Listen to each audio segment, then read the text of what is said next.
चलिए, yes recording हो गई है आपकी। ये जीआईएफ का आपका ग्राफ है, ये इसको साइन पर इंपोज कराना है भाई। बताइए कैसे ग्राफ बनेगा इसका। अच्छा हाँ, एक और मैं चीज बता दूं, कल एक बच्चे का मेरे पास मैसेज आया था, नाम नहीं पता बच्चे का मुझे। वो मुझसे पूछ रहा था सर ये फंक्शन में आप ये रेंज और डोमेन और ये सब कब जाएंगे, तो मैंने उसको भी, आपके भी दिमाग में आ रही होगी बात। देखिए, मेरे हिसाब से जो कैलकुलस और ये जो फंक्शन, ये सारी चीजें हैं ना, इसको ग्राफिकली अगर पढ़े ना अपन, तो ही मजा है। इसको असली पढ़ने का मजा तभी है जब ग्राफिकल पढ़ो। तो उसके लिए पहले आपकी, मतलब इस वीक तो आपकी पूरी ग्राफ थ्योरी जो है वो खत्म हो जाएगी। उसके बाद फंक्शन का रिवीजन स्टार्ट होगा। और रिवीजन क्या स्टार्ट होगा, मतलब अच्छे अच्छे क्वेश्चन हम लोग लेंगे। थ्योरी तो आप लोग पढ़ ही चुके होंगे। सपोज अगर अभी ये भी क्वेश्चन ही है आपका, इसकी रेंज पूछ ले अभी आपसे, इसकी रेंज बताइए। आपको डोमेन दे दे x belong to -4 to 4, -1 to 4, graph बनाइए, इसका क्या होगा। ग्राफ बनाइए, 2 पाई पे आपका 0 हो जाएगा। यस, आपके माइक्स ऑन है? नहीं है? ये लीजिए, अभी माइक ऑन है आप लोगों के। अब रिप्लाई कीजिए प्लीज, रिप्लाई कीजिए।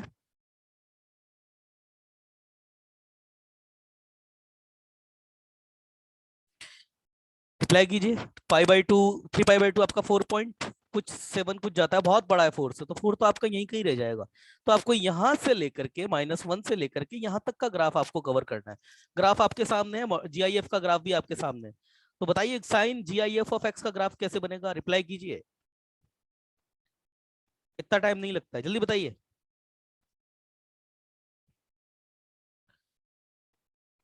ये आपका, ये भी जो भी होगा रहेगा -1 से 1 के बीच में ही रहेगा, इससे ऊपर तो जा सकता नहीं है ये भी। हाँ भाई रिप्लाई कीजिए। ये 0 लेते हैं। ये π/2 यहाँ पर मार्क किया मैंने, -π/2, इसके पहले ही आपका -1 आ रहा होगा। सिमिलरली ये आपका π/2, ये आपका पाई, और ये 3π/2 मैं इधर लूंगा, और 3π/2 से पहले ही आपका 4 आ जाएगा। ये 4। हाँ भाई ग्राफ बताइए जीआईएफ का कैसे होगा, बताइए, रिप्लाई करो।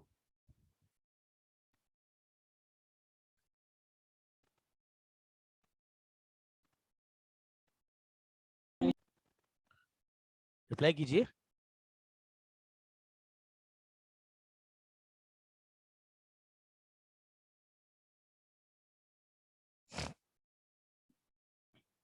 चलिए, नहीं पता, आओ कोई बच्चा लाइन पर आओ, मैं बताता हूँ कैसे होगा। आइए, आइए फटाफट आ जाइए।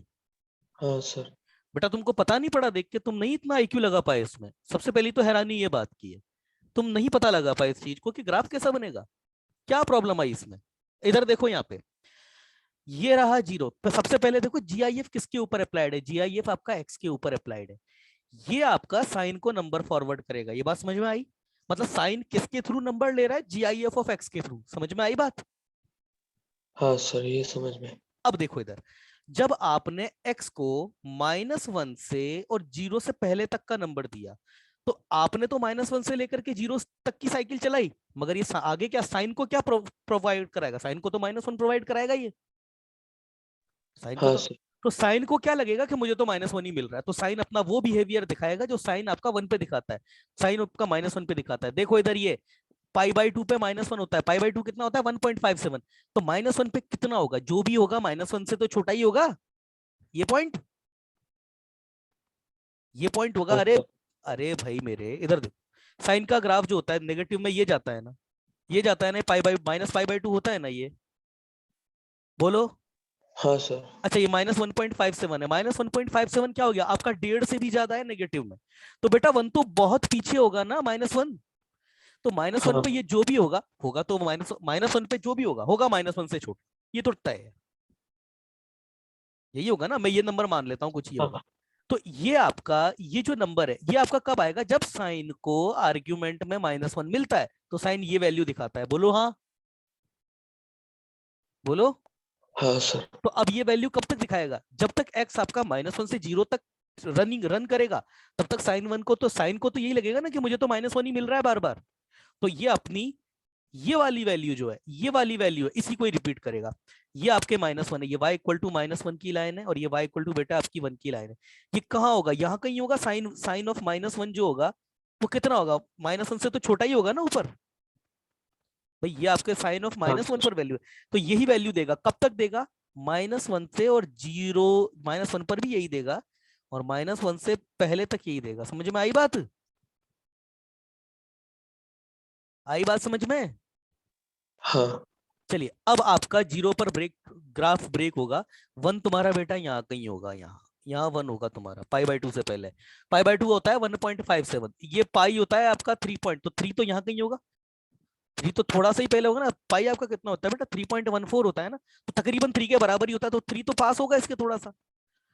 मगर अगर बात करें 2 की, तो 2 आपका पाई से भी दूर होगा पहले काफी, क्योंकि पाई आपका 3.14 है और π/2 आपका 1.57, तो यहाँ कहीं होगा बीच में 2। समझ में आ रही ना बात? अरे बात समझ में आई ना? हाँ सर। ठीक है। हाँ सर। अब देखो, अब मुझे बताओ, चलो ये आपकी साइकिल आ गई। अब मुझे बताइए 0 से लेकर के 1, अब यहाँ पर तुमने x को कहाँ पे, ये इस जगह पर, यहाँ पे अभी इसको तुमने रन कराया 0 से बड़ा और 1 से छोटा। तुम तो 0 से लेकर के 1 रन करा रहे हो, मगर ये पूरा GIF साइन को क्या प्रोवाइड करा रहा है? 0 0 ही प्रोवाइड हाँ करा रहा है ना। तो साइन को तो यही लगेगा 0, तो साइन तो वही बिहेव करेगा जो 0 पे करता है। तो साइन 0 पे क्या बिहेव करता है? साइन 0 पे क्या बिहेव करता है? बोलो भाई, साइन 0 पर क्या बिहेव करता है?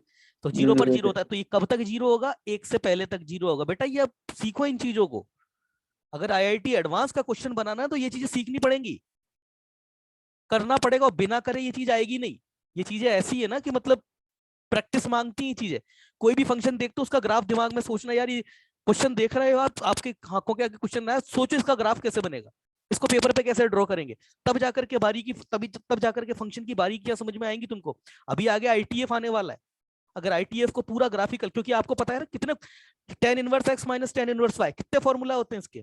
कितने फॉर्मूला है tan inverse x minus tan inverse y के? 3 फॉर्मूलाज है। अब वो कंडीशन याद कर रखी होगी, XY lesser than 1, XY greater than 1, अब इसके अंदर फेज डिफरेंस वो कैसे चलता है, ये सब तभी आएंगी चीजें समझ में। एडवांस का क्वेश्चन करना है ना, तो एडवांस स्टैंडर्ड के नोट्स बनाने पड़ेंगे।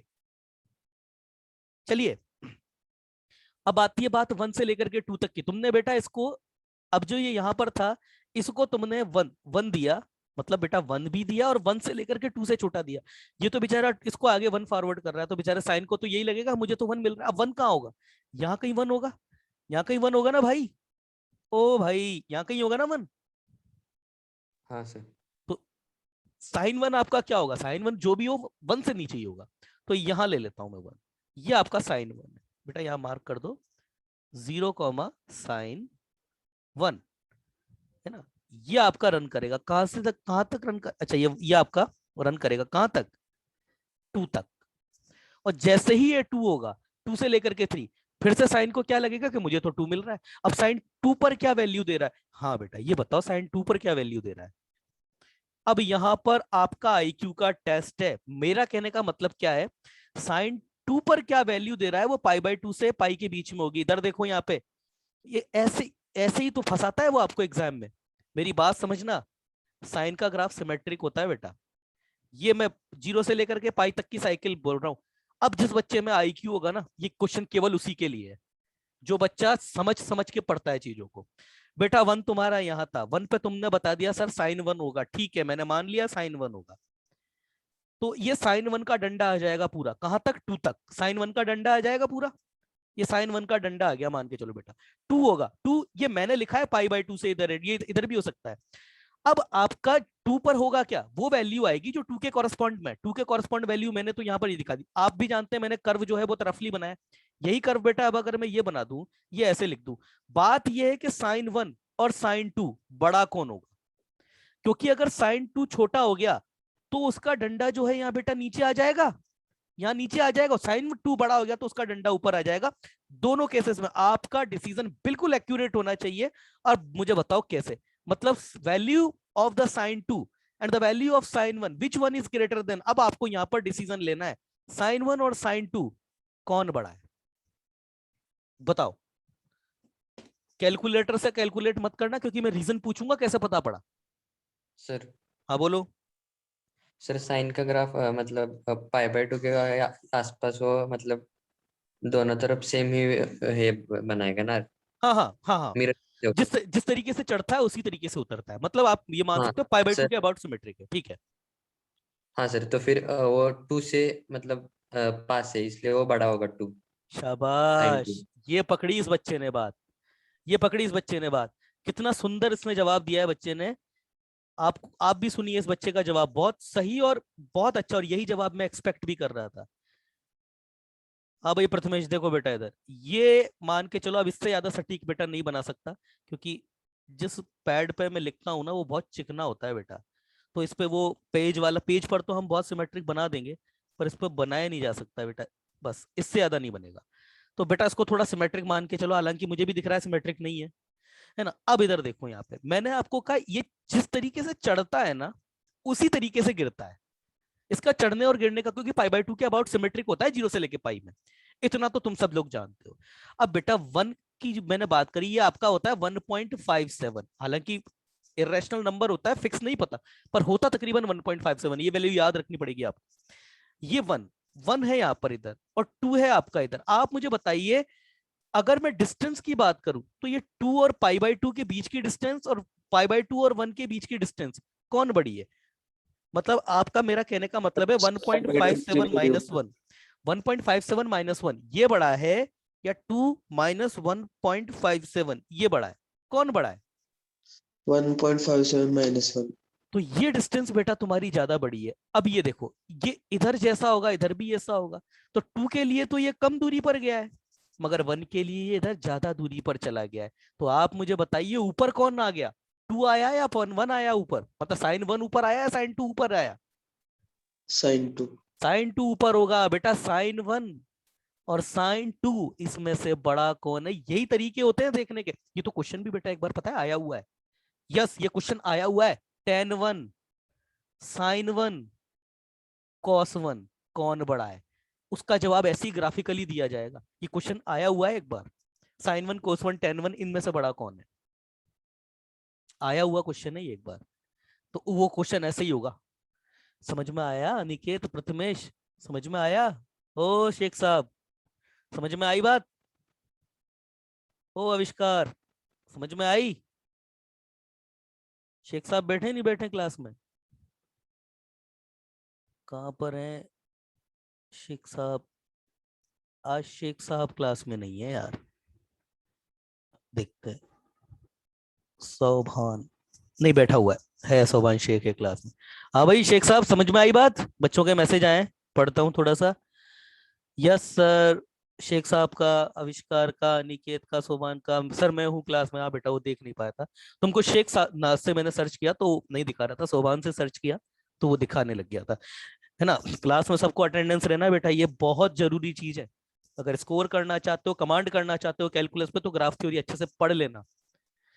समझ में आई ना बात? साइन 1 आपका बड़ा होगा साइन 2, तो ये जो तुम्हारा ग्राफ बेटा इधर बनेगा ना, ये साइन 2 वो कंपैरेटिवली ऊपर होगा, और ये तुम्हारा साइन 3 तक जाएगा।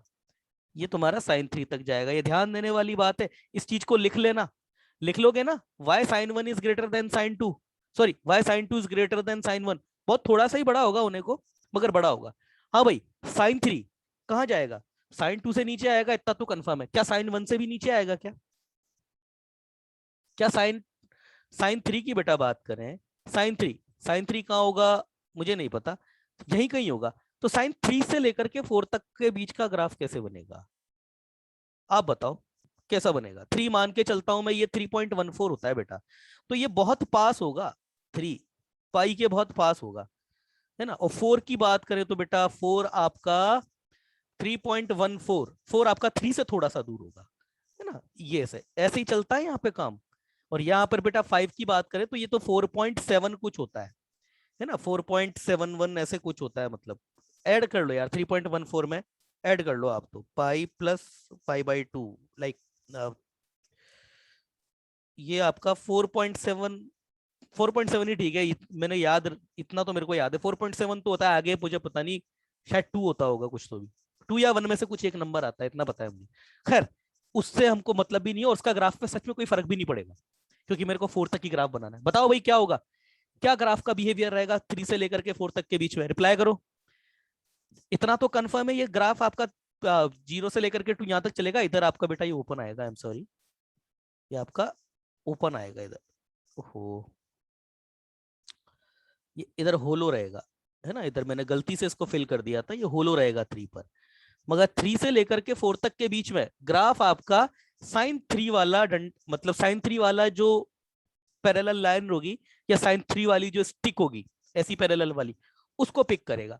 अब सवाल ये है कि साइन 3 की स्टिक कहां पे होगी? क्या 1 से नीचे है, 2 से भी नीचे है, या दोनों से ही नीचे है, या हाँ 1 और सर 2 के जी। दोनों के दोनों नीचे? बेटा नीचे। ऑब्वियस सी बात है, ऑब्वियस सी बात है, बिल्कुल नीचे होगी। साइन 3 अगर रेस्पेक्टिवली देखा जाए तो ये तो यहाँ आ रहा है, यहाँ आ रहा है साइन 3 आपका इधर की तरफ, तो इधर जब आ रहा है तो ये कितना होगा आपका, ये साइन 3 आपका ये तुम्हारा बहुत नीचे होगा। कितना आप क्या कुछ ऐसे पता नहीं, और ये काफी नीचे हो, 1 से तो पक्का नीचे ही जाएगा। तो ये 1 से, अच्छा फिर क्या होगा बेटा, ये इस ग्राफ को ऐसे यहां तक आगे तक फॉरवर्ड कर दिया जाएगा। 4 की बात करें तो नेगेटिव होगा, तो -1 पे आ ही जाएगा। क्लियर है ना? ऐसे ही होगा ना, ऐसे ही होगा ना? रिप्लाई करो। मतलब मैंने क्या करा, 3 से लेकर के 4 तक, जब तक आपका 4 नहीं हो जाता तब तक वो यहीं पे यहीं तक ही चलता रहेगा। यही होगा ना? रिप्लाई करो, क्या ब्रेक होगा? अरे सिंपल सी बात है, मेरे को पता है ना वो साइन। अपना माइक बंद कीजिए, किसी बच्चे का माइक ऑन है, प्लीज माइक बंद कीजिए आप। बच्चे का माइक चालू है, हाँ। अरे बेटा सिंपल सी बात है, तुमने इसमें 3 दिया और 3 से छोटे नंबर देना स्टार्ट किया, तो तुम तो 3 से लेकर के 4 तक नंबर डाल रहे हो, मगर ये इसको क्या प्रोवाइड करा रहा है? ये तो 3 ही प्रोवाइड करा रहा है।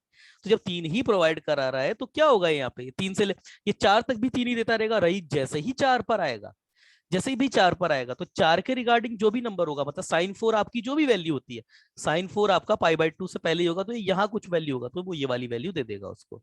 तो ये क्या होगा आपका, ये जो ग्राफ आपका बनेगा वो यहाँ तक ये बनेगा, 4 के रिगार्डिंग आते ही ये साइन -1 से काफी नीचे, तो ये इधर एक वैल्यू दे देगा। समझ में आ गई बात?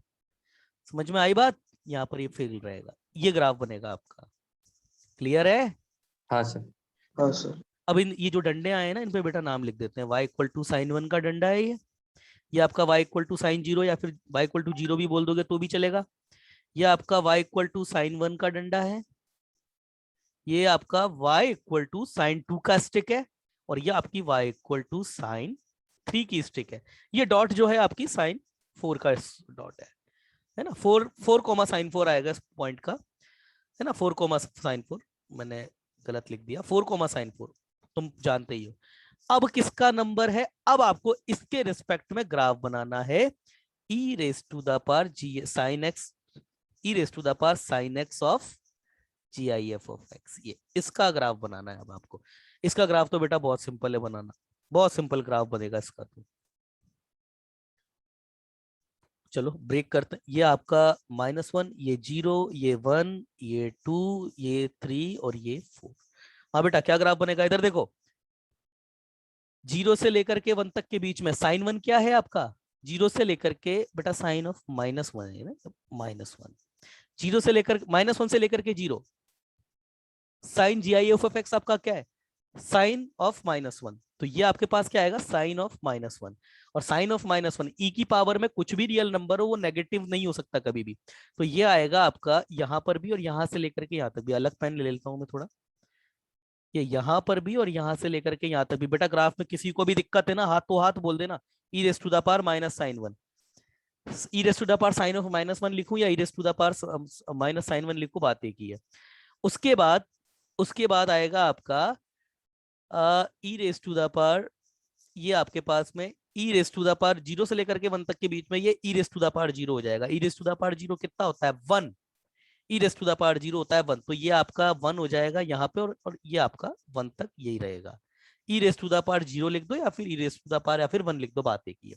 2 तक की बात करें, 2 तक, 1 से लेकर के 2 तक के बीच की, 1 से लेकर के 2 तक के बीच का क्या होगा, ये y = e⁻sin 1 हो जाएगा। देखो 1 से लेकर के 2 तक के बीच में यही है, तो यही लाइन आएगी आपके पास, ये इधर ओपन, ये y = e⁻sin 1। अब आता है आपका 2 से लेकर के 3, तो ये थोड़ा सा नीचे आ जाएगा, ये थोड़ा सा नीचे आ जाएगा। ध्यान देने वाली बात, इधर देखो, ये आपका y = ये जो आपका sin 2 है ना, ये sin जो 2 है आपका, ये sin 2 आपका sin 1 से बड़ा होगा, sin 1 से बड़ा होगा। तो ये आपका e⁻ भी sin, अरे हाँ हाँ भाई, इसका भी तो देखें, बच्चों को पता भी है या नहीं। अरे भाई साइन 1 आपका ऑब्वियसली छोटा है साइन 2 से। तो e की पावर साइन 1, e की पावर साइन 2, कौन बड़ा होगा? कौन बड़ा होगा? सर e की पावर sin 2। साइन 2 बड़ा होगा क्योंकि e आपका समथिंग ग्रेटर देन, बेटा 2.701 कुछ करके वैल्यू होती है इसकी। तो एक से बड़ा नंबर है, तो एक से बड़े नंबर की पावर बड़ी है तो नंबर बड़ा होगा। यही नंबर अगर एक से छोटा होता तब फिर इनइक्वालिटी चेंज हो जाती है आपकी। समझ रहे हो ना? हाँ सर। है ना?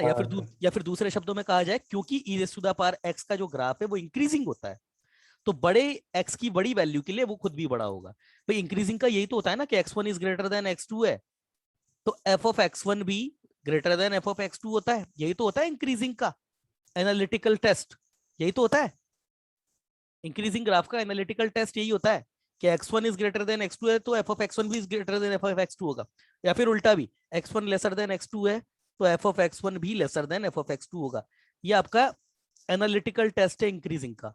और ग्राफिकल टेस्ट तो वो जानते ही हैं, वो डेरिवेटिव निकाल करके उसकी कॉन्केविटी चेक कर लो, सॉरी कॉन्केविटी का उसका उसका फर्स्ट डेरिवेटिव निकाल करके स्लोप ऑफ टेंजेंट पॉजिटिव आता है तो इंक्रीजिंग है, नेगेटिव आ जाता है तो डिक्रीजिंग हो जाएगा। वो एक दूसरा टेस्ट है इसी का ही।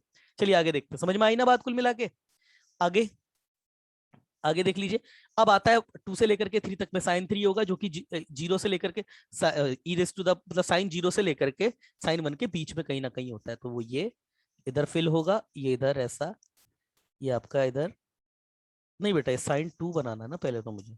साइन 2 तो ऊपर होगा, आई एम सॉरी, साइन 2 तो इसके ऊपर होगा कहीं, ये यहाँ ऐसे, ये y equal to e raise to the power sine 2, ये और इसके बाद 3 पर आता है तो ये इधर कहीं होगा, इन दोनों के बीच में, ये यहाँ ऐसा, ये y equal to e raise to the power sine 3 होगा। अच्छा बेटा बताओ, अब जो मेरे पास डॉट लगेगा साइन 4 का, वो इसके नीचे होगा ये तो कंफर्म है, साइन 1 के ऊपर होगा या नहीं होगा ये बताओ। मतलब वो कहाँ होगा डॉट, मतलब वो ये जो रेंज आ रही है ये वाली ये डॉट यहां होगा या इसके नीचे होगा बताओ, रिप्लाई दो। ग्राफ आपके सामने ओपन कर देता हूं, ये रहा साइन का ग्राफ भी, ये लो साइन का ग्राफ, ये रहा। इसका मुझे सटीक आंसर दो मुझको। यहां पर मैंने कैसे भी लगा दिया उसको जानबूझ के, ताकि मुझे पता है ना आगे जाकर के मुझे क्या चीजें पूछनी है। ये ग्राफ का जो पॉइंट है वो साइन ऑफ -1 के नीचे जाएगा या साइन ऑफ -1 के ऊपर आएगा। इसके लिए आपको ये पता करना पड़ेगा कि साइन 4 और साइन ऑफ -1 इनमें बड़ा कौन है। मैं फेयर ग्राफ बना देता हूं आप लोगों के लिए। -π/2 ये बेटा ऐसा जाता है, ये ऐसा, ये इधर गया ऊपर, ये पाई है आपका, ये इधर, ये आपका 3π/2 पे ये नीचे गया इधर, है ना। ये आपका है 3π/2। 4 की ये नंबर मैंने बता दिया आपको, ये बेटा 4.7 कुछ होता है, 4.7 कुछ होता है, सब पता है आपको यहाँ पे, ये 4.7, ठीक है ना। ये आपका 1.57, 1 की वैल्यू और 4 की वैल्यू, मुझे बताओ कौन बड़ा है, कौन बड़ा है? सिमेट्रिक है पूरा ग्राफ। ये वाला जो टुकड़ा है, ये वाला कौन सा वाला, ये वाला टुकड़ा और ये वाला टुकड़ा सिमेट्रिक है। तो ये जिस तरीके से पाई से लेकर के 3/π/2 में गिर रहा है ना, उसी तरीके से -π/2 से लेकर के 1 के बीच में भी वैसे ही गिर रहा है। बताओ कौन बड़ा है, साइन 4 बड़ा है या साइन ऑफ -1 बड़ा है? करो रिप्लाई, करो रिप्लाई करो बड़ा कौन है? sin 4 सर बड़ा होगा। क्यों, क्यों बड़ा होगा साइन 4? मैग्नीट्यूड वाइज सिर्फ देखा जाए तो sin ऑफ -1 होगा, पर देखो इधर बेटा 4 तुम्हारा यहाँ होगा, इसके और इसके बीच में अगर गैप देखे तो ये 0.7 का गैप है इसके बीच में, मतलब ये इससे 0.7 पीछे है, ये इसके पीक से 0.7 पीछे है। इधर अगर बात करें तो ये 1 है, तो 1 की अगर बात करें गैप कितना है इनके बीच में, इसका 0.5 का गैप है। 0.5 का गैप बड़ा होता है या 0.7 का गैप बड़ा होता है? 0.7 0.7 का गैप बड़ा होता है। तो ये पीक है, पीक से दोनों पीछे जा रहे हैं, तो ये जब पीछे जा रहे हैं तो ज्यादा ऊपर कौन भागेगा, 4 ज्यादा ऊपर भागेगा या -1 ज्यादा ऊपर भाग जाएगा? अच्छा इधर से ये, अच्छा बेटा -π/2 यहाँ, आई एम सॉरी -π/2 है ना, मैंने एड्रेस गलत लिया उसका, -π/2, पर फिर भी ये आपका -5.7 और ये आपका 1 यहाँ होगा, है ना, इधर से भी। तो आपका इसके बीच के अगर जो गैप है वो 0.5 का गैप है, इसके बीच का 0.7 का। तो कौन ज्यादा पीछे भागेगा, ये ज्यादा पीछे भाग चुका है या ये ज्यादा पीछे भाग चुका है? कौन ज्यादा पीछे भागा है? अरे मेरे भाई ये आपका 0.7 है ना, आप खुद कह रहे हो ये 0.7 ज्यादा पीछे भागा, तो कौन बड़ा होगा? आप खुद कह रहे हो कि अभी इन दोनों की पोजीशन यहाँ पर है, 0.7 जाएंगे तो ये ज्यादा ऊपर चला जाएगा, 0.5 ये जाएगा तो ये कम ऊपर जाएगा। तो आपका बड़ा कौन है? 0.4 बड़ा हुआ ना, मतलब ये 4 साइन 4 बड़ा हुआ ना आपका, हाँ सर। है ना, क्योंकि वो हाँ थोड़ा सर। वो नेगेटिव में कम अप्रोच कर रहा है। ऐसे ही देखा जाता है। ये चीज आती थी या पहले नहीं आती थी? इस तरीके से चेक करना, ये चीज आती थी या नहीं आती थी? रिप्लाई करो बेटा। नहीं सर, पहले नहीं आता। बेटा ये चीजें तो सीखने वाली होती है। तो इसका डॉट जो है वो यहाँ पर आएगा, ठीक है भाई अनिकेत, समझ में आई? ये ग्राफ है आपका, किसका ग्राफ है? ये इसका ग्राफ है। शायद कभी सोचा नहीं होगा आप लोगों ने इसका ग्राफ बनाओगे, मगर इसका ग्राफ बनाया जा सकता है और बना दिया आप लोगों के सामने पूरा। समझ में आई बात? अरे क्लियर है ग्राफ? चलिए, आई होप ज्यादातर बच्चों को ग्राफ क्लियर ही होगा इसका। अगला ग्राफ देखते हैं, अगला ग्राफ देखते हैं। अभी जीआईएफ पे फिर से आएंगे लौट कर एक बार, जब इसके टेक्निकल बड़े बड़े ग्राफ बनेंगे ना, तब इसके ग्राफ अच्छे ग्राफ बनेंगे, तब फिर आएंगे इस पे, है ना। अच्छा बेटा एक बात बताओ, यही अभी अगर मैं फिर से इस पे जीआईएफ लगा देता, इस पर मैं फिर से जीआईएफ अप्लाई कर देता, तो इसका फिर से जीआईएफ ब्रेक करते आप, इसका फिर से जीआईएफ ब्रेक करते, अब क्या होता? अब अगर इस पे भी मैं जीआईएफ लगा दूं, मान लो इस पे भी मैंने जीआईएफ लगा दिया, तो क्या कोई बच्चा है यहाँ पर इसको फर्दर इसको ब्रेक कर सकता है जीआईएफ में? ये लीजिए एक और कार्टेशियन इसी के नीचे आ गए, कोई बच्चा है? ये 0, ये -1 सेम बिल्कुल, ये आपका 1, ये आपका 2, ये आपका 3, ये आपका 4, जीआईएफ है। कोई है बच्चा जो यहाँ पर ब्रेक कर सकता है इसको? अब उसको ब्रेक करने के लिए आपको इनकी वैल्यूज पता होनी चाहिए। e⁻1/-1/sin1, बेटा ये कुछ भी होगा, एक से छोटा नंबर है। e⁻ आपका -sin1 है, sin1 आपका क्या होगा? sin1 आपका क्या होगा? समथिंग पॉजिटिव नंबर, और 1/e जो कि खुद एक नंबर बड़ा है, तो ये आपका 1/e⁻sin1।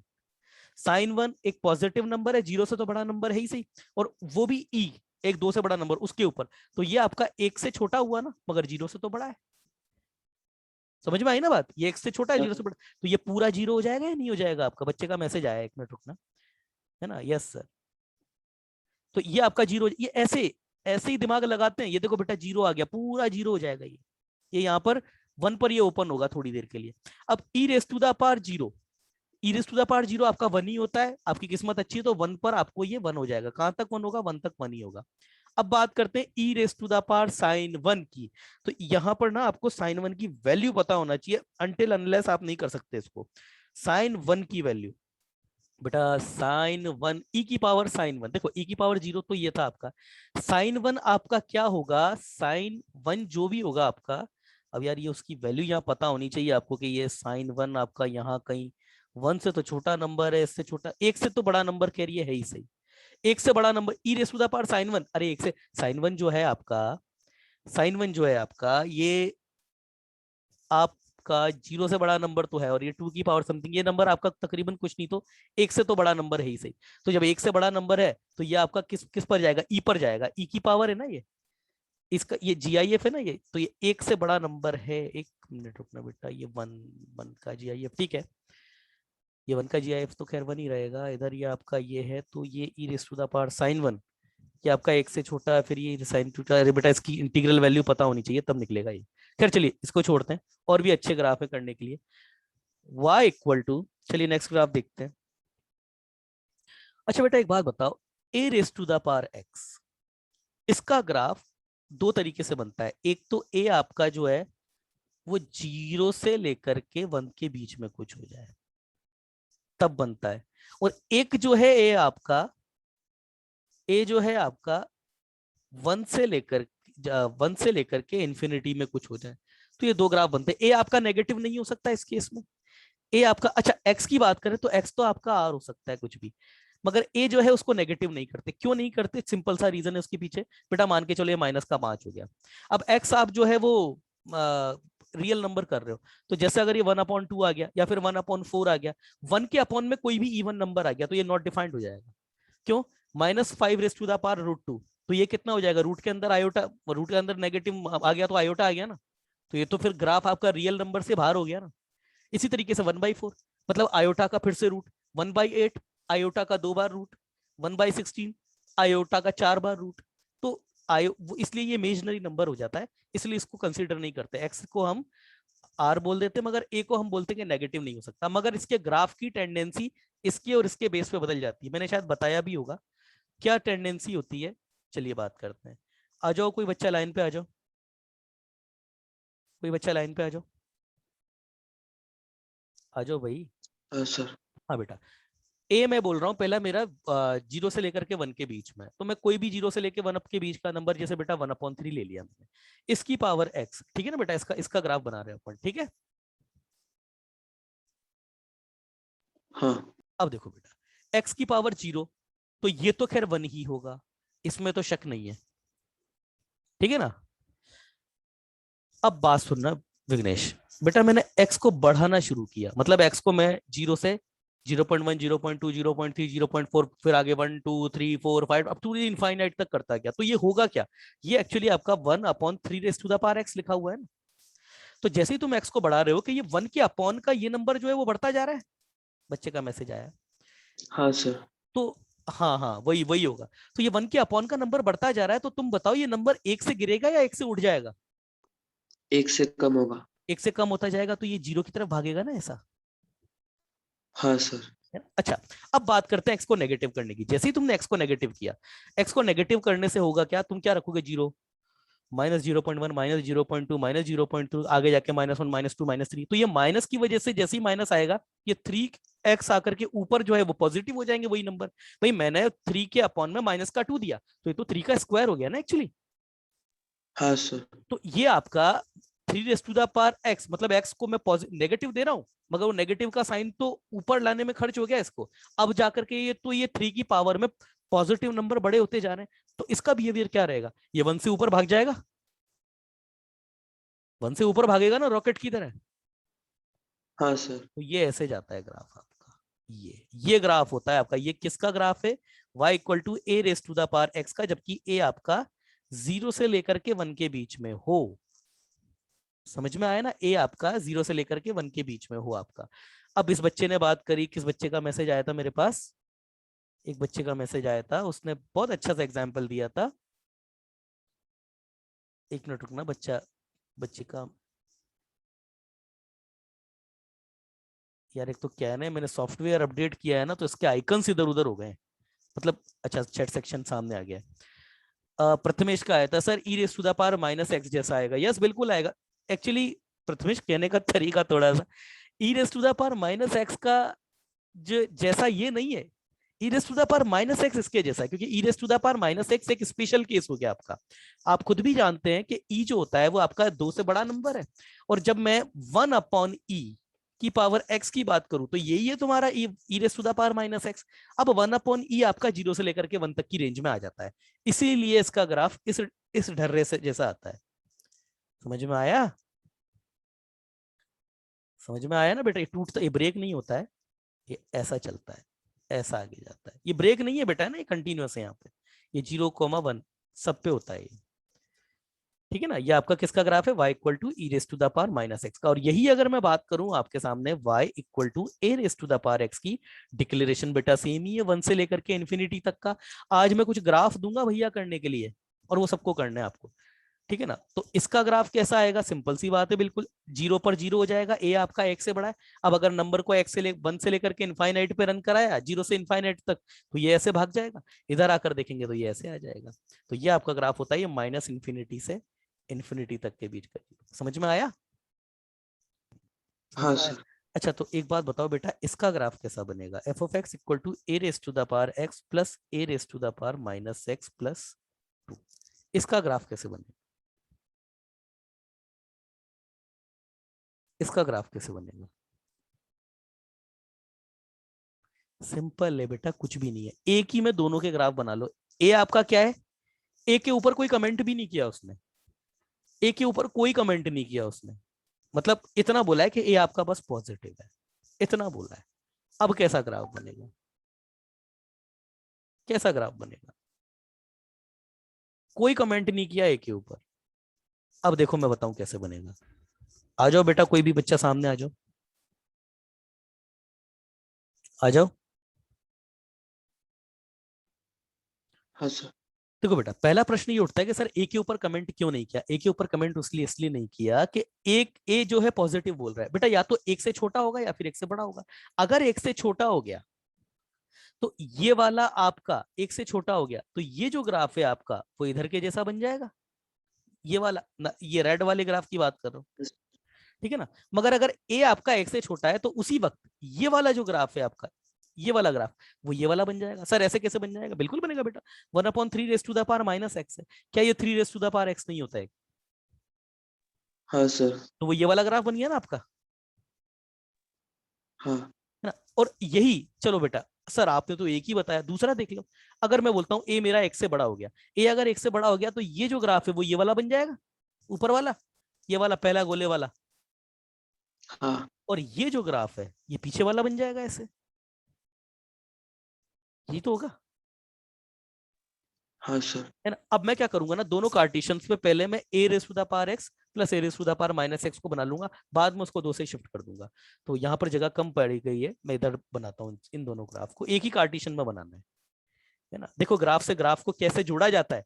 अगर क्या सर ये तरीका पॉसिबल है क्या कि अगर हम 2 ग्राफ बना लें तो क्या हम ग्राफ में ग्राफ जोड़ सकते हैं? क्या बिल्कुल जोड़ सकते हो, मगर उसके लिए शर्त कुछ और है।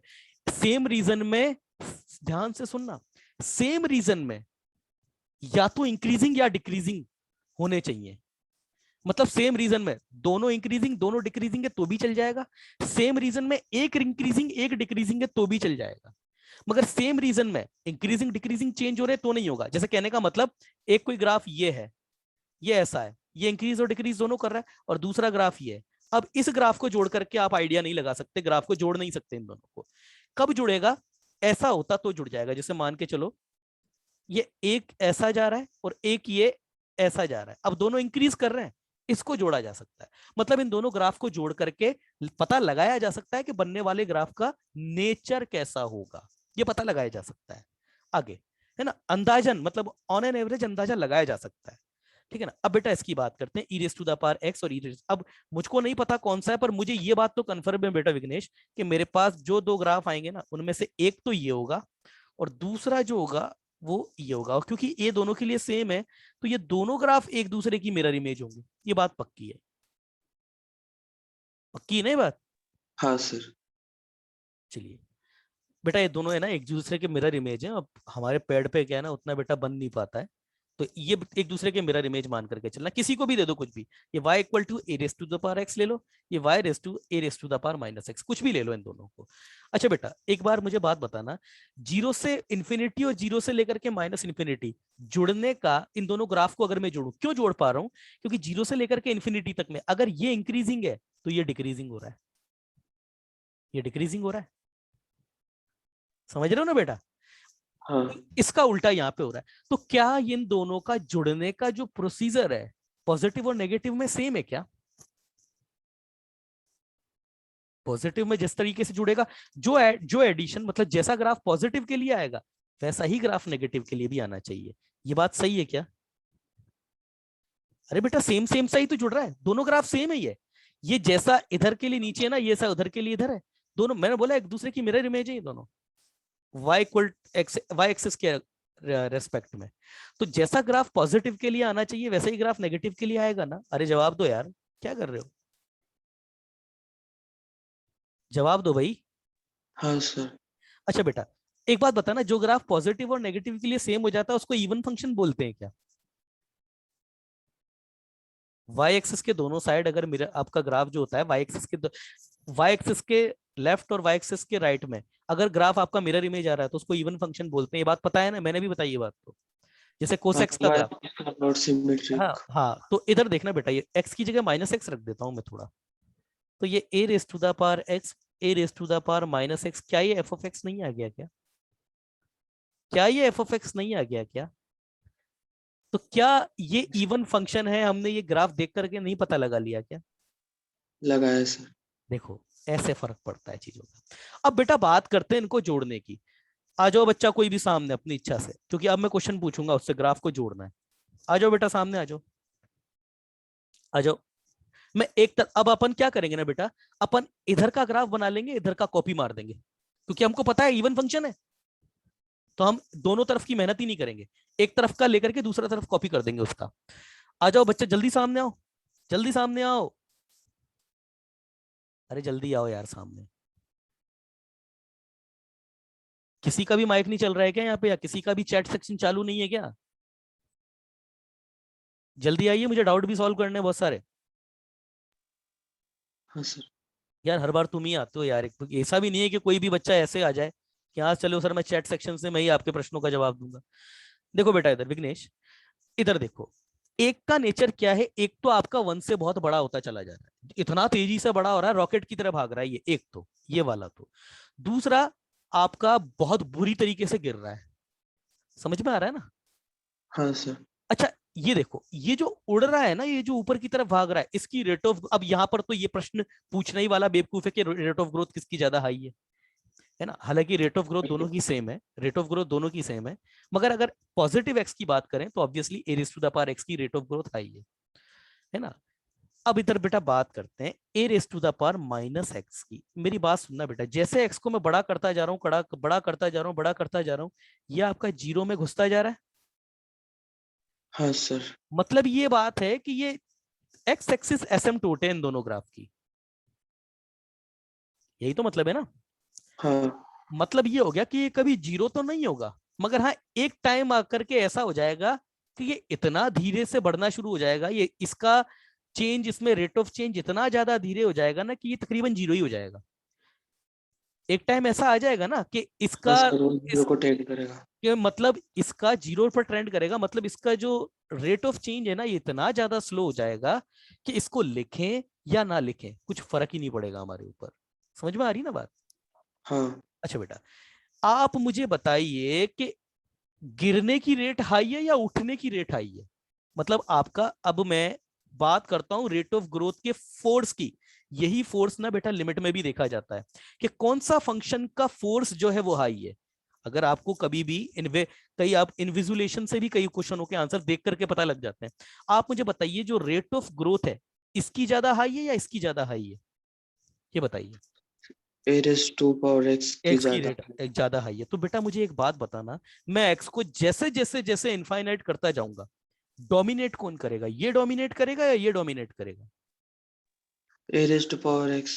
तो जब ये a raise to the power x dominate करेगा तो ये ग्राफ का बिहेवियर जो है वो अपने जैसा बनाता हुआ निकल जाएगा या नहीं बनाता हुआ निकल जाएगा, ये बताओ। हाँ सर, वो अपने जैसा बने। क्योंकि इसका तो इफेक्ट खत्म हो जाएगा आगे जाकर के, ग्राफ तो यही लीड करेगा आगे जाकर के, तो हाँ है ना? अब बेटा बात करते हैं इधर की, इसकी तो रेट ऑफ ग्रोथ बहुत ज्यादा स्लो है, तो जैसे ही देखो इधर देखना बेटा, मैंने दोनों ग्राफ को ऐड किया है, बात सुनना बेटा, ऐड किया है, ये वाला ग्राफ तुम्हारा इंक्रीजिंग है, बोलो विघ्नेश हाँ, ये वाला ग्राफ बेटा इंक्रीजिंग है ना? अब इंक्रीज। देखना ये इंक्रीजिंग है, ये तो अपनी वैल्यू तो लेकर चल ही रहा है, साथ में इसकी जो वैल्यू है ये अपनी वैल्यू जोड़ने के लिए तो दे रहा है ना, कि मेरी वैल्यू भी जोड़ता हुआ चल यार, तू बड़ा तो होता ही जा रहा है मेरे तो एक बात मुझे बताना, क्या इस ग्राफ के डिक्रीजिंग होने का सवाल पैदा हो सकता है कभी? ऐसा हो सकता है कि कोई भी बच्चा जो थोड़ा भी गणित का जानकार है वो ये बात बोल सकता है कि सर इसका ग्राफ डिक्रीज कर सकता है, कैसे कर जाएगा? अरे ये खुद ही इंक्रीजिंग है, ये वाला तो हमारा खुद ही इंक्रीजिंग है, और ये डिक्रीजिंग जरूर है, मगर डिक्रीजिंग है तो क्या, ये तो वैल्यू जोड़ने के लिए तो दे रहा है ना, ये सब्ट्रैक्ट तो कुछ नहीं कर रहा। अगर ये नेगेटिव होता, अगर मैं यहाँ पर ये माइनस एक्स लगा देता, तो एक बार को प्रश्न पैदा हो सकता था कि सर ये तो डिक्रीज कर सकता है इसकी वजह से, क्योंकि ये तो अपनी वैल्यू सब्ट्रैक्ट करवा रहा है इसमें से, तो एक प्रश्न पैदा हो सकता था, मगर ये तो ऐड करने के लिए दे रहा है ना, तो ये जो अपने नंबर है वो तो लेके चल ही रहा है, साथ में और जोड़ने के लिए दे रहा है, तो कुल मिलाकर के बात तो सच ये है कि थोड़ी देर के लिए ही सही इसकी रेट ऑफ ग्रोथ है बढ़ेगी तो सही। क्यों? क्योंकि ये नंबर अपने जोड़ने के लिए दे रहा है, आगे जाकर के इस बेचारे को लकवा मार जाता है, क्योंकि इसमें रेट ऑफ चेंज होना तकरीबन खत्म हो जाता है, क्योंकि इसमें रेट ऑफ चेंज जैसे जैसे इनफाइनाइट जाएंगे ये तो तकरीबन जीरो हो जाएगा, फिर डोमिनेट क्या करेगा ग्राफ, यही ग्राफ डोमिनेट करेगा, तो उसका जो ग्राफ का बिहेवियर होगा बेटा ध्यान से देखना आप, ये a raise to the power positive x का ग्राफ है ना, और a raise to the power positive x का, और ये आपका y equal to a raise to the power x plus a raise to the power x का graph है। अब मैं ग्राफ बनाऊंगा आपका a raise to the power x plus a raise to the power minus x। देखना जैसे जैसे इसको तुम बड़ा करते जाओगे ये छोटा जरूर होता जाएगा, मगर ये कुछ तो देगा ना ऐड करने के लिए। ये कभी भी x की किसी भी वैल्यू के लिए ये तो नहीं बोलेगा कि यार अब तो मेरे पास, मैं तो 0 हो गया, अब मैं जोड़ने के लिए तुझे कुछ नहीं दे सकता, ये तो कभी नहीं बोलेगा। समझ रहे हो ना बात को? हाँ इसका मतलब ये हो गया कि इसका जो ग्राफ होगा y equal to a raise to the power x से थोड़ा सा ही ऊंचा, सही मगर होगा तो ऊंचाई, मगर ये इसका ग्राफ ऐसे जाता है, इसके ऊपर जाता है। आगे जाकर के ये दोनों मिल जाते हैं। क्यों मिल जाते हैं? क्योंकि ये तो खत्म हो जाता है, यही रह जाता है। तो ये तो पहले भी यही था। हालांकि जैसे बोलते ना बेटा एसिम्प्टोट है ये y equal to x, a raise to the power x और ये a raise to the power minus x और ये a raise to the power x, ये वाला कर्व इसका एसिम्प्टोटिक कर्व हो जाता है। मतलब ये दोनों ग्राफ एक दूसरे को आगे जाकर के मिलने लग जाते हैं। तो सीन कैसा बनता है ना, सीन कुछ कुछ ऐसा बनता है तुम्हारा, ये सीन कुछ कुछ ऐसा बनता है। पॉजिटिव में बता रहा हूं। जैसे suppose a raise to the power x का ग्राफ बनाया पहले अपन, a raise to the power x का, केवल a raise to the power x का। सपोज बेटा वो ये जा रहा है, ये आपका y equal to a raise to the power x है। अब मैं y equal to a raise to the power x और उसका, अच्छा बेटा ये आपका, जैसे मैं बात करता हूँ a raise to the power x plus a raise to the power minus x की, तो ये x इक्वल टू पर ये तो 2 हो जाएगा, ये तो 1 ही है बेचारा, ये तो 2 हो जाएगा भाई, ये तो 1 रहेगा, मगर ये तो दोनों ऐड हो जाएंगे ना, ये तो 2 हो जाएगा आपका। समझ रहे हो ना बात को? हाँ इसकी रेट ऑफ ग्रोथ पहले तो हाई रहती है, पहले तो हाई रहती है, मगर आगे जाकर के धीरे धीरे धीरे ये दोनों ग्राफ साथ साथ चलने लग जाते हैं। फिर ये धीरे धीरे रहेगा ऊपर ही। ये आपका जो ग्रीन वाला ग्राफ है ना, रहेगा तो यही ऊपर हमेशा, मिलेंगे भी नहीं कभी एक दूसरे को, मगर ये धीरे धीरे ऐसा लगता है आगे जाकर के ये दोनों मिलते हुए से जाते हैं, ये ग्राफ बनता है। और यही ग्राफ आपका पॉजिटिव नेगेटिव के लिए भी बन जाएगा एज इट इज। समझ में आ रही ना बात? यही ग्राफ आपका नेगेटिव के लिए भी बन जाएगा क्योंकि इवन फंक्शन है। तो ये ग्राफ बनेगा तुम्हारा y equal to a raise to the power x plus a raise to the power minus x का। समझ में आया? समझ में आया ना ग्राफ? अब इसमें +2 करना है बेटा। +2 करोगे तो क्या हो जाएगा, ये जो पॉइंट है आपका 2 से शिफ्ट हो जाएगा, ये 4 पे आ जाएगा, और आपका जो एक्चुअल ग्राफ है वो कुछ कुछ ऐसा बनने लग जाएगा। फिर ये दोनों मिलना बंद हो जाएंगे। क्यों? ये डिस्टेंस बढ़ जाएगा ना, ये वाला, ये 2 से डिस्टेंस, ये ऊपर जाएगा ऐसा, और ये इधर और ऊपर जाएगा ऐसा। तो ये तुम्हारा ग्राफ किसका बन जाएगा? ऑरेंज वाला, a raise to the power x plus a raise to the power minus x plus 2 का। क्लियर है? क्लियर है बात? हाँ सर। चलो बेटा इसकी रेंज बताओ क्या है? 4 से इंफिनिटी, लोअर 4 है ना? हाँ चलो बेटा और अब सेम एक ग्राफ और बात करते हैं। ये ग्राफ है आपका x प्लस 1/x का। हालांकि इसका ग्राफ बनाना कोई बहुत बड़ी चीज नहीं है, मगर क्या इन दोनों ग्राफ को जोड़ करके इसको बनाया जा सकता है? यस बेटा, इन दोनों को बनाया जा सकता है ना। कई तरीके हैं, मैं आपको आगे जाकर के एक ऐसा तरीका बना दूंगा ना ग्राफ का, जो थोड़ा सा टाइम टेकिंग है, मगर उससे भी ग्राफ बनाया जा सकता है। और अभी मैं आपको जो तरीके बता रहा हूँ वो IQ बेस्ड तरीके हैं। हाँ भाई, मैं दोनों ग्राफ बना रहा हूँ। ये तो हो गया मेरा y इक्वल टू एक्स, ओ भाई प्रथमेश, ये तो हो गया y इक्वल टू एक्स, और दूसरा जो हम बना रहे हैं 1/x। बेटा 1/x का ग्राफ ये तो पैराबोला होता है ना, रेक्टेंगल हाइपरबोला। 1/x हाँ तो मैंने बताया था ना, ये ऐसा, और ये आपका इधर आ गया ये ऐसा। चलो बेटा, कौन सा बच्चा है जो इन दोनों ग्राफ को जोड़ सकता है अपने IQ से? ये 0, ये आपकी x एक्सिस, ये तुम्हारी y एक्सिस। ये आपका जो पिंक वाला ग्राफ है वो y इक्वल टू एक्स का ग्राफ है, और ये जो रेड ग्राफ है वो y इक्वल टू 1/x का ग्राफ है। बताओ बेटा क्या ग्राफ होगा? बताओ क्या होगा?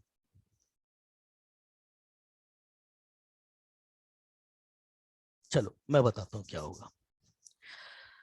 आ जाओ भाई, कोई बच्चा लाइन पे आओ, हरे से बनाएंगे इसको। आ जाओ लाइन पे, आ जाओ, कोई भी बच्चा लाइन पे आओ।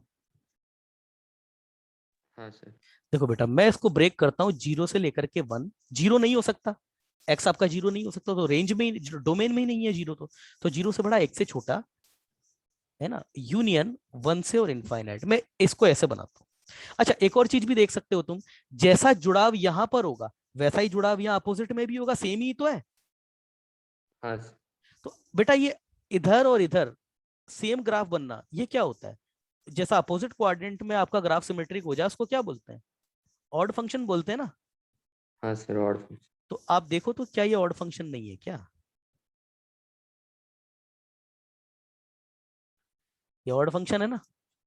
हाँ अब देखो बेटा, 0 से लेकर के 1 तक की बात करते हैं, ये दोनों आपके, ये जो इनका इंटरसेक्शन पॉइंट होगा वो x इक्वल टू 1 होगा, या फिर x इक्वल टू -1 भी होगा, जो कि इधर बैठा हुआ है यहाँ पे।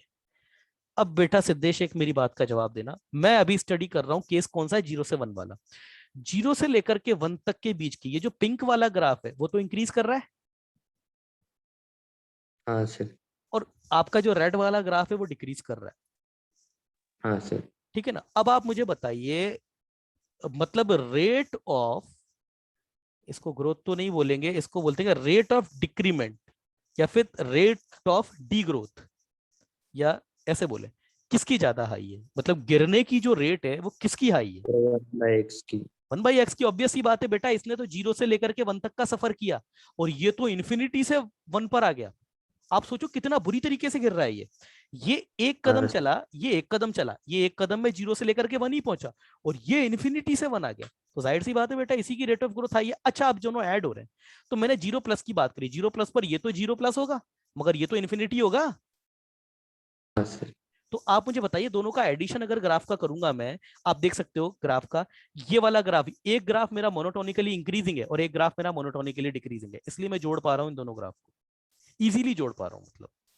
तो आप मुझे बताइए, 0+ पे कौन डोमिनेट करेगा? मतलब 0 से लेकर के 1 में ग्राफ किसका डोमिनेट करेगा? Sir yellow one. का, रेड वाला ग्राफ डोमिनेट करेगा, तो इसका जो नेचर होता है ना वो इसी के जैसा होता है। अच्छा, ये आपका इन्फिनिटी पर है और ये आपका कुछ ऐड हो रहा है, तो आपका जो ग्राफ में बनाऊंगा वो बेटा इससे थोड़ा सा ऊपर तो होगा ना, क्योंकि हाँ इसको सर ऐड थोड़ा सा। थोड़ा सा ऊपर होगा, तो ये आपका आएगा। अच्छा, 1 की बात करें तो जब ये दोनों 1 हो जाएंगे, तो जब ये 1 होगा तब ये 2 हो जाएगा, वो हो जाएगा। तो बेटा ये यहां तक गिरेगा, बुरी तरीके से गिरेगा ये। समझ में आ रही है ना बात? हाँ सर। अच्छा, अब बेटा बात करते हैं 1 से लेकर के इन्फिनिटी की। 1 से लेकर के इन्फिनिटी की क्या रेंज है? मतलब रेट ऑफ ग्रोथ किसकी आई है, या रेट ऑफ डी ग्रोथ किसकी आई है? मतलब गिरना सर बड़ा, y=x की। बेटा 1 से लेकर के इन्फिनिटी जाओगे तो ये 1 से लेकर इन्फिनिटी जाएगा, और 1 से लेकर के इन्फिनिटी की बात करें तो ये 1 से लेकर के 0 ही जा रहा है। उल्टा कर रहा है ये रेड वाला, 0 से लेकर के 1 तो इनफाइनाइट से लेकर 1 तक आ गया, और फिर 1 से लेकर के इन्फिनिटी में केवल एक कदम भी पूरा नहीं चल पाया ये। तो हाँ सर आगे, y=x की ज्यादा है। है ना, तो आगे जाकर के इसका तो असर खत्म हो जाएगा, जैसे इसका असर खत्म हुआ था -x वाले का। तो आगे जाकर के आपका ग्राफ तो बेटा यही रह जाएगा ना, बोलो हाँ या ना? हाँ सर y=x है को ना? ट्रेंड तो करेगा। अब मुझे एक बात बताओ, अब जो मेरा ओवरऑल जो बेटा ग्राफ आने वाला है, वो गुलाबी के ऊपर होगा या गुलाबी के नीचे होगा? सर इनिशियली, इनिशियली तो ऊपर होगा, मगर आगे जाकर के ये ग्राफ आपका गुलाबी लाइन जैसा ही हो जाएगा। जब ये तकरीबन, ये जब खत्म ही हो जाएगा, तो ये ग्राफ आपका स्ट्रेट लाइन जैसा नहीं हो जाएगा क्या? भाई ये x है और ये 1/x है, जैसे जैसे इनफाइनाइट पे जाओगे ये तो खत्म, तकरीबन 0, आगे जाकर के तो यही लीड करेगा ना। हाँ सर। तो ग्राफ का जो बिहेवियर है आगे जाकर के इसके, इनिशियली तो इसके जैसा है और फाइनली इसके जैसा है। समझ में आई बात? तो हाँ सर। इसका बेटा ग्राफ ये ऐसे नहीं होना चाहिए क्या? क्या इसका ग्राफ ऐसा नहीं होना चाहिए क्या? तुम ही बताओ, बोलो। हाँ सर सही है। अच्छा, इसका बेटा, अब तुमने खुद कहा है कि सर मिरर इमेज है एक अपोजिट क्वाड्रेंट में, तो क्या ये ग्राफ जो है तुम्हारा, वो बेटा ऐसा, ये 2 पर, ये -2 पर, -1 पे -2 आ जाएगा ये यहाँ, तो क्या बेटा इसका ग्राफ ये ऐसा नहीं होगा क्या? ये ऐसा नहीं होगा क्या? बोलो, ऐसा हाँ नहीं होगा? तो क्या बेटा इस ग्राफ की जो एसिम्पटोट है वो y=x नहीं होगी क्या? क्या y=x इस वाले कर्व की एसिम्पटोट हाँ नहीं होगी सर क्या? एसिम्पटोट होगी। क्या इस वाले ग्राफ की जो, इस वाले फंक्शन की जो रेंज है वो r-0 नहीं होगी क्या? इसकी जो रेंज है, हाँ सॉरी डोमेन, डोमेन, और इसकी अगर मैं रेंज की बात करूं, तो आपका r -2 से लेकर के 2 तक नंबर घट जाएंगे, क्योंकि ग्राफ तो बेटा एक्चुअली तुम्हारा यही है, ग्राफ तो ये है तुम्हारा, बाकी तो सब सपोर्टिंग कैरेक्टर है, बाकी तो हाँ ग्राफ तो सर। तुम्हारा पिंक है। तो इसकी रेंज यही हो गई ना,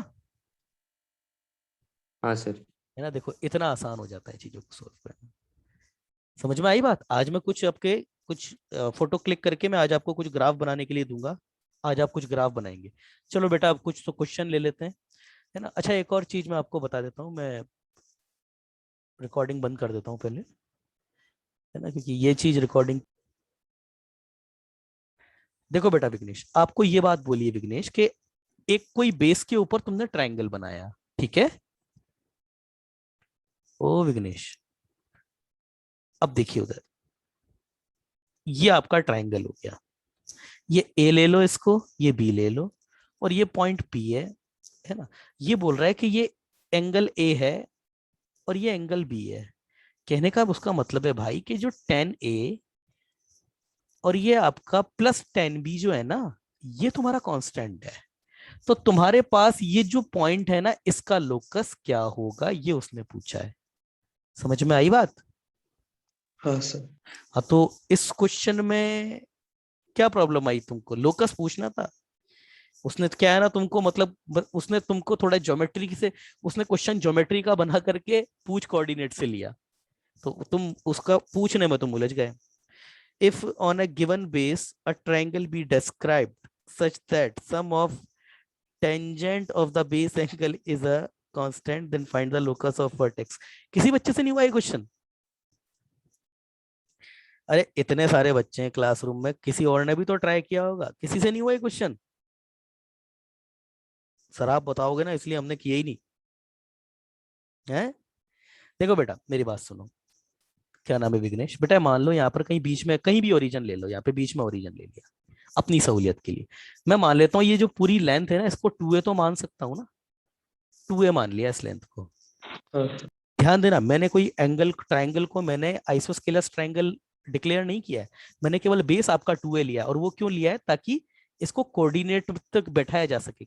इस क्वेश्चन में तुमको बिल्कुल समस्या नहीं आती अगर वो क्वेश्चन तुमसे ये बोल देता ना कि there is a vertex a given by -a, 0 and there is a vertex b given by a, 0.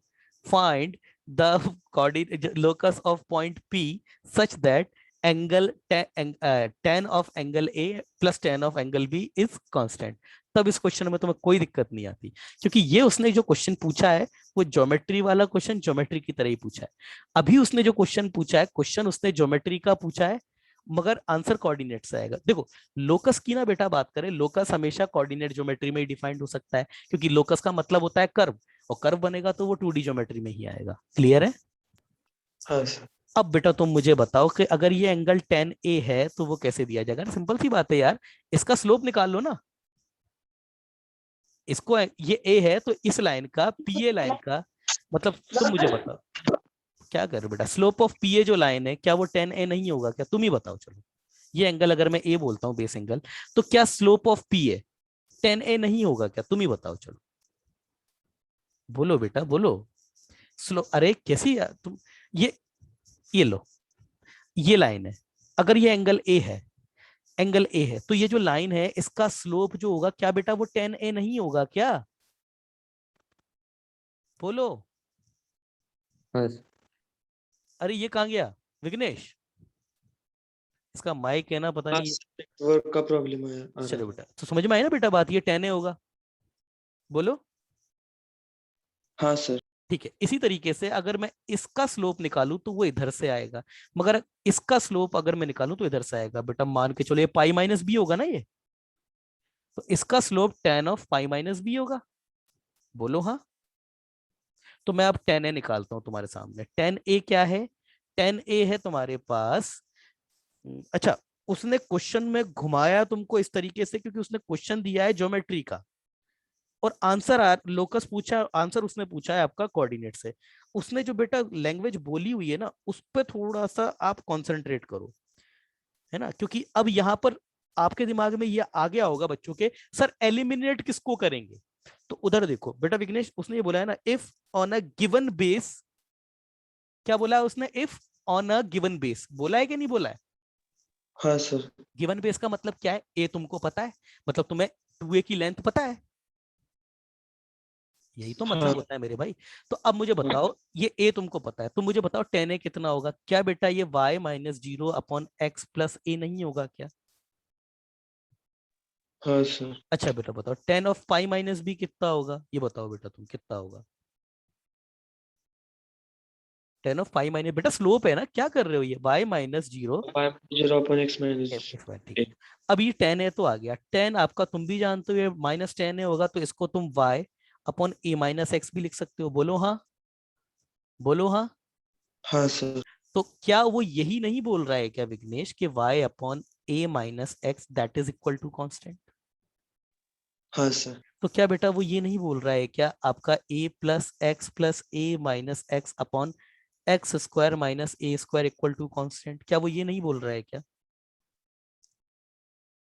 हाँ सर। तो बेटा ये कैंसिल आपका, आपके पास 2ay इक्वल टू के x square minus a square, क्या ये पैराबोला नहीं आ रहा है क्या?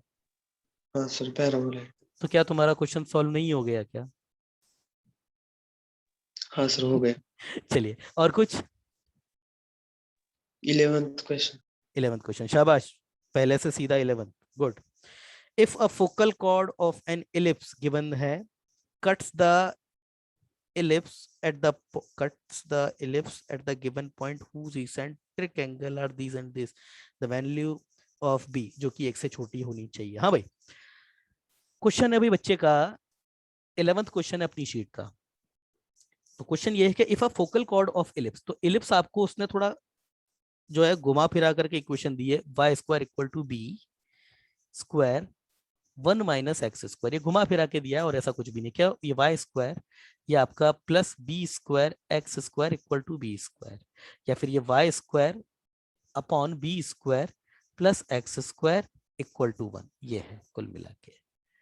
ठीक है, अब उसने बेटा डिक्लेयर किया है कि बी आपका एक्स से छोटा है, इसका मतलब आपका कौन सा पैरा इलिप्स कैसा है आपका, हॉरिजॉन्टल हो गया ना,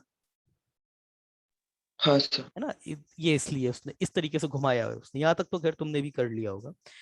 if a focal cord of a ellipse, अच्छा बेटा एक बात बताओ, सब कुछ तो पता ही है अब इसके बारे में तुमको ये, अच्छा ये 1,0 है, ये तुम्हारा -1,0 है, ये तुम्हारा बेटा 0, भी है, और ये आपके पास में 0, माइनस भी है। अच्छा बेटा बताओ फोकस क्या होंगे इसके, फोकस इसेंट्रिसिटी निकाल लो, इसेंट्रिसिटी कितना होगा आपका √1 माइनस बी स्क्वायर, यही तो इसेंट्रिसिटी होगी ना, यही तो इसेंट्रिसिटी होगी ना भाई। हाँ सर। तो ए कितना हो जाएगा, खुद ए आपका कितना है 1 है, तो ए कितना हो जाएगा बेटा, ई हो जाएगा, तो ये ई है और ये माइनस ई है, ये ई की वैल्यू ये रखी तुम्हारे सामने। तो फोकल कॉर्ड है बेटा, कोई यहां से पास होती है, किसी भी एक से ले लो, यहां से भी ले सकते हो, यहां से भी ले सकते हो। अब वो कह रहा है, हाँ सर वो रिलेशन यूज करना होगा ना, वो tan alpha by 2 into tan beta by 2 equal to e minus 1 upon e plus 1. a focal chord, रुको एक minute, a focal chord of an ellipse cuts the ellipse at the point whose eccentric angles are this and this। हाँ अरे वो मैंने बताया तो था, अरे मैंने बताया तो था आपको कि एक ये पॉइंट ए है और ये बी है, ये कॉर्ड है, कॉर्ड की इक्वेशन अगर आपकी डी से पास हो जाती है तो मैंने बताया तो था आपको कि इनके जो एंगल का सम होता है वो लिखवाया था मैंने, tan alpha plus alpha by 2 plus beta by 2 equal to ये e-1 अपॉन e+1, बेटा बताया था ना एक रिलेशन, हाँ सर। है ना, वो वही रिलेशन लगेगा यहाँ पे, वही रिलेशन लगेगा यहाँ पे, है ना, वो वाला रिलेशन लगेगा यहाँ पे, उसका वो रिलेशन आपका था। अच्छा कॉर्ड की इक्वेशन क्या होती है, कॉर्ड की इक्वेशन क्या होती है इलिप्स की, इलिप्स की कॉर्ड की इक्वेशन क्या होती है, तो मैंने बताया था कि कॉर्ड की इक्वेशन है इलिप्स की, याद रखनी पड़ेगी तुमको, क्या होती है कॉर्ड की इक्वेशन, इलिप्स में कॉर्ड की इक्वेशन क्या होती है, भूल गए सिद्धेश, कॉर्ड की इक्वेशन क्या होती है इलिप्स की, जो इलिप्स की होती है तकरीबन वही आपके सर्कल की भी होती है और वैसी ही आपकी पैराबोला की भी होती है, हाइपरबोला की भी होती है, क्या इक्वेशन होती है इलिप्स की, कॉर्ड, भूल गए, अभी तो कितने जुम्मे जुम्मे मुश्किल से 1 महीना हुआ होगा उसको पीछे गए हुए, कॉर्ड की equation x upon a cos alpha plus beta. X upon a cos alpha और बीटा को मिलाने वाली cos alpha plus beta by 2, alpha plus beta by 2 प्लस y upon b y upon b sine alpha minus beta by 2, और ये किधर आता है, यहाँ क्या आता है sin cos alpha plus beta में। साइन, एक मिनट रुको बेटा, मिनट रुको, यही तो था रे, cos alpha minus beta by 2। cos alpha में cos प्लस में, आई थिंक cos प्लस में ही था बेटा अपना, cos प्लस में सर था। साइन साइन में आपने अल्फा माइनस बीटा लिखा है, वहाँ प्लस होगा। यहाँ प्लस होगा तो आई थिंक यहाँ माइनस होता है फिर ना, ये माइनस होता है ये वाला। हाँ, क्योंकि यही यही होता है बस, इसमें इससे यही होता है अल्फा माइनस बीटा कुछ इस तरीके से, और ये प्लस होता है आपका, यस से ये होता है आपका पास। तो यहाँ पर ये आपके पास क्या है, अल्फा और बीटा को मिलाने वाली। कैसे भी निकाल सकते हो बेटा, इसेंट्रिक एंगल दिए गए हैं, ये कॉर्ड की इक्वेशन निकाल के ई से इसको सेटिस्फाइड करवा दो, उससे भी आ जाएगा, वो भी एक तरीका है। आपने वो रिलेशन भी लिखवा दिया था। हाँ वो मैंने रिलेशन लिखवाया तो वो तो है ही सही, वो ये जो है मैंने उसमें रिलेशन, हाँ हाँ वो सही है, वो रिलेशन उसका कुछ भी नहीं है। एंगल्स थोड़े मतलब 23 पाई/12 वो हाँ नॉन एंगल। अगर रिलेशन ही याद है तो अच्छी बात है, अदरवाइज नहीं भी याद है तो यहाँ से भी हो जाएगा। अल्फा और बीटा गिवन है ना, और एक्स कोमा ये ई कोमा इससे पास होता है, तो जीरो कोमा मतलब ई कोमा जीरो से इसको सेटिस्फाइड करा दो। वो रिलेशन भी तो ऐसे ही निकाला था अपन ने बेटा, वो रिलेशन भी तो ऐसे ही निकाला था ना, ए कोमा जीरो से सेटिस्फाइड करवा दिया था इसको। जब ए कोमा जीरो से सेटिस्फाइड करवाया था तो क्या आया था आपके पास में यहाँ पे, e cos alpha minus beta upon 2 equal to cos alpha plus beta upon 2, वो भी तो यही इसी से ही आया था। आगे जाकर के फिर अपन ने इसको कॉम्पाउंड एंडो एंड डिविडेंडो लगाया था, वो भी यहीं से ही आया था सर। ठीक है ना, ठीक है ना भाई, हाँ सर। है ना। सर मुझे हाँ पूछना क्या इसमें, वो 23 पाई/12 ये नॉन एंगल नहीं है, तो उनके कॉस और टेन तब निकालना थोड़ा अरे बेटा, मुश्किल। उनका उनका एडिशन और सब्ट्रैक्शन को कॉन्सेंट्रेट करो ना। एंगल क्या क्या दिए हैं आपको, बोलना जरा, एंगल क्या क्या दिए हैं। 5 पाई/12 और 23 पाई/12। और 23। पाई बाई 12, ठीक है। इनका सब्ट्रैक्शन चेक करो पहले तो, इनका सब्ट्रैक्शन तुम चेक हाँ तो करोगे तो ये तुम्हारे पास 18 पाई/12, पहला तो ये आ रहा है ना, तो ये 3 पाई/2 बेटा, ये तो नॉन एंगल आ गया ना, हाँ आ है ना। गया। तो ये आपके पास में कॉस अल्फा माइनस बीटा की जगह रखोगे तो ये 3 पाई/4 हो गया ना। ऐसे ही तुम इसको ऐड करोगे तो आपका ये 27 पाई/12, और एडिशन ही हो गया, और डिवाइडेड बाई 2 भी है तो ये 2 भी आ जाएगा। ये भी आपका कैंसिल हो रहा है 3 से, कैसे, ये 3 ये 8 हो जाएगा, और ये आपके पास 9 पाई/8 ये आ रहा है। तो ये भी आपके पास एक एंगल है पाई/8, कैसे, ये आपका पाई माइनस पाई प्लस पाई/8 है कॉस में, तो कॉस पाई प्लस पाई/8 आपका कितना होता है, माइनस कॉस पाई/8 सारा। कॉस पाई/8 इसकी भी वैल्यू लिखाई हुई है मैंने, सब नॉन एंगल तो है, कर लोगे ना। हाँ सर। ठीक है ना, ये ई आपका कितना है, ये √1 माइनस बी स्क्वायर आ जाएगा, इसको यहाँ पे डिवाइड कर दो, ले जा करके हो गया क्वेश्चन तुम्हारा। और कौन सा है, 19। कौन सा 19। 19, चलिए 19 देखते हैं। Question number 19, x plus iota y where iota is okay, phi is a non-zero parameter of phi constant and phi the representative to the hyperbola which is, क्यों भाई क्या प्रॉब्लम है इसमें। सर वो two system of rectangular hyperbola एक minute समझ। रुको,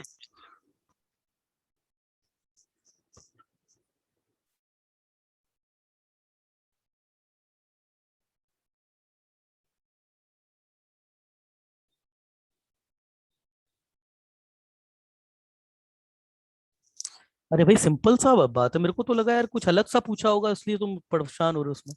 अरे भाई ये पूछा क्या किया था तुमने इसमें। सर मुझे क्वेश्चन ही नहीं समझ में, मतलब टू देखो सिस्टम। इधर, उधर देखो, इधर इधर देखो, इधर देखो, उसने ये बोला है कि x plus iota y equal to √ऑफ फाइव प्लस आयोटा साई, ये दिया हुआ है। आगे वो बोल रहा है आयोटा आपका √ माइनस फाइव और psi are the non zero real parameter, phi equal to constant and psi is also a constant, represent two system of rectangular hyperbola in which intersected angle. बेटा क्या था इसमें, सिंपल सा तो है, square कर दो यार दोनों तरफ, स्क्वायर करोगे तो क्या आएगा, इधर देखो x square minus y square plus 2xy iota equal to 5 plus iota नहीं होगा क्या, बोलो। बोलो। अरे हाँ सर। अब ये फाई और साई दोनों कांस्टेंट आपको दिए हुए हैं, तो जब आप देखो ये दोनों आपके दो इमेजिनरी नंबर इक्वल हैं, तो ये क्या होता है, real part equal to real part के बराबर हो जाएगा और इमेजिनरी पार्ट के बराबर हो जाएगा ना। अब ये कांस्टेंट दिया हुआ है आपको, ये कांस्टेंट है, तो कांस्टेंट है तो तुम बताओ x square minus y square equal to constant है, इसको k1 बोल दो जो कि आपका फाई है, और ये आपका 2xy इक्वल टू ये साई, ये भी कांस्टेंट है। क्या ये रेक्टेंगुलर हाइपरबोला नहीं है क्या दोनों मेरे भाई? हाँ सर, वो तो टू फिर सिस्टम मतलब दो रेक्टेंगुलर हाइपरबोला तो होंगे। रेक्टेंगुलर हाइपरबोला इसके आगे, तो फिर इन दोनों के बीच का एंगल निकाल रहे हैं इंटरसेक्शन का, कर लेगा ना अब तो। क्या आगे बताऊं? आप कर लेना, वो टू सिस्टम समझ में नहीं आया। अब समझ गया? हाँ अब समझ में। ठीक है, और बोल अगला बोल कौन सा? 22nd। 22nd। 22nd है बच्चे का क्वेश्चन है, for each positive integer n consider the point p with abscissa n on the curve. क्या है ये? Integer n, consider the point p with epsica n on the curve this. If dn represent the short distance between the point p to the line y equal to x, then limit n tend to ये has the value। अच्छा question है ये भी।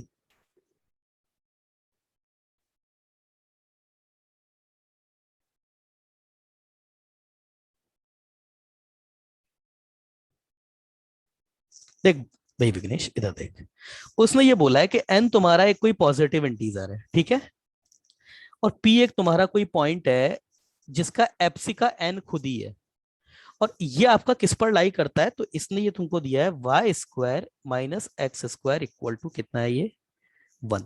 तो बेटा पहले इसका graph तुम बना लोगे। अब तुम इसका ग्राफ क्या बनाओगे, तुमको दिख नहीं रहा है क्या है, क्या है ये, क्या ये रेक्टेंगुलर हाइपरबोला नहीं है?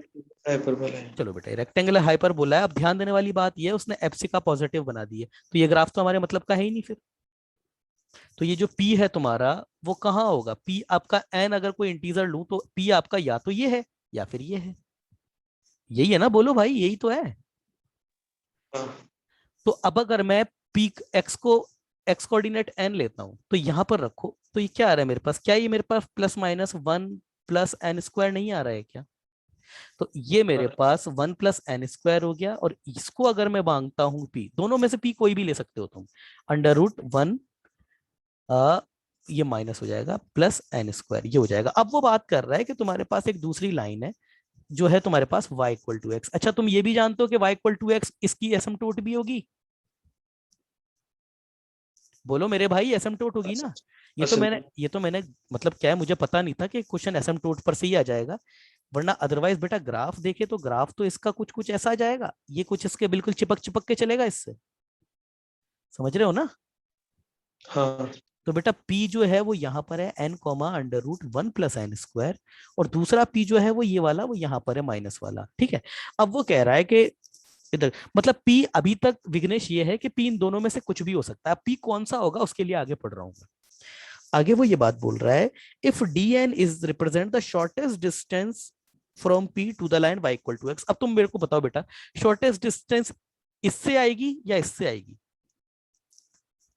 बोलो भाई किससे आएगी? ऊपर वाले से। ऊपर वाले से आएगी ना। तो ये आपकी जो है वो dn दे रखी है, तो सबसे पहले तो dn निकालो।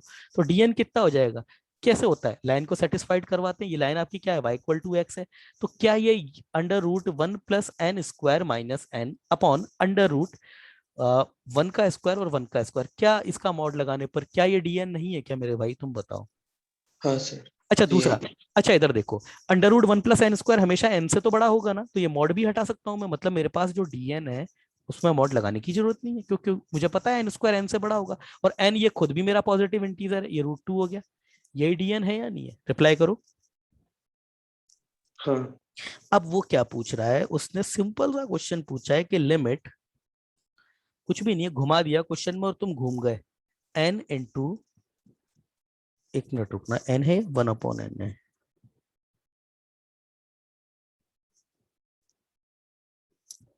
इफ